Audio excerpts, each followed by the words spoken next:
формирањето на телото кај децата. Следниве неколку минути ги посветуваме токму на ајкидото.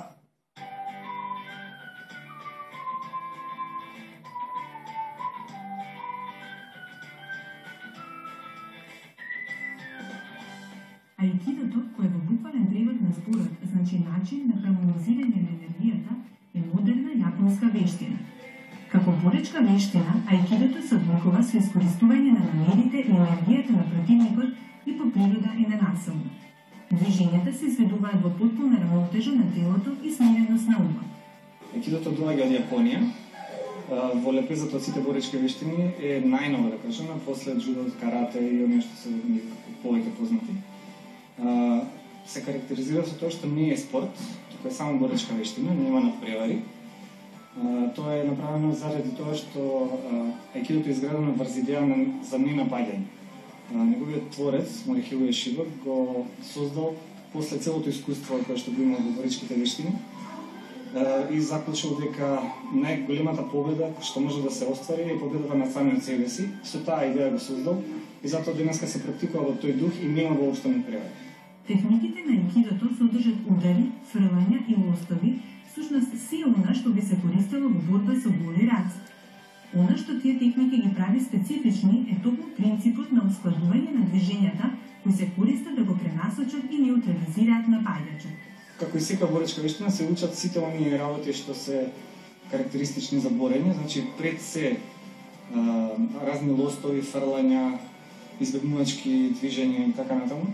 Оно што е можеби покарактеристично за ајкидо дека ние учиме, не посветуваме толку внимание на ударите, затоа што е ненасилна вештина, повеќе ориентирана на самоодбраната, отколку на создавање на услови за надпревар. Вообичаен тренинг се состои од најпрво се учат вежби за правилно дишење, потоа се учат основни движења на телото, значи како чекори, основни поставеност на телото и така натаму.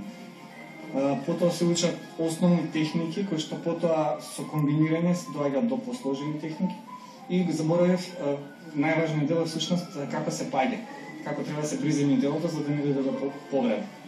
Ајкидото представува боречка вештина која се препорачува да ја тренираат и најмалите.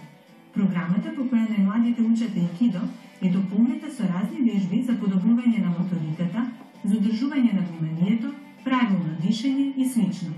Исто така, ајкидото е од исклучителна важност и за преволното оформување на телото кај децата. Не постои физичка активност во денешно време што нема да придонесе за добар развој на детето.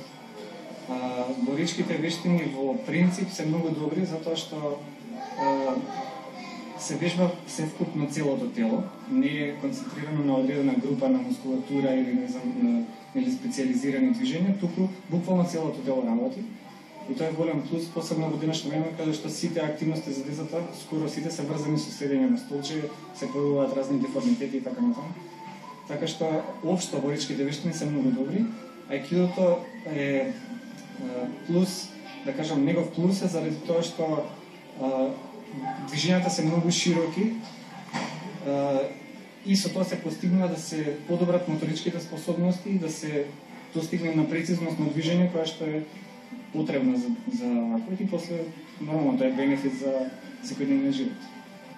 Се со цел најмалите да го збогата знаењето во областа на ајкидото, клубот Хендо, наместо борби и надпреварувања, организира семинари на кои се изучува за историјата на оваа боречка вештина и нејзините техники. Од минатата година имаме детска група, претходно имавме само возрастна група. Има околу 40 члена вкупно. И што гледате, децата се задоволни. Се надевам дека во иднина уште повеќе ќе се развива и дека се поголем број на луѓе ќе бидат заинтересирани за оваа вештина. Бидејќи не е толку многу позната како джудо, како карате, а е сепак во, да кажам, во врвот на посакувани боречки вештини на светско ниво е многу познати и многу се практикува. Преведено како начин на хармонизирање на енергијата, името потполно ја изразува смислата на оваа боречка вештина, која се состои во принципот на неотпор. Овој принцип подразбира ајкидоката да не се подпира на својата физичка сила во текот на борбата, туку со точни и навремени движења да успева да ги пренасочува нападите на противникот, не блокирајќи ги и не судирајќи се со нив.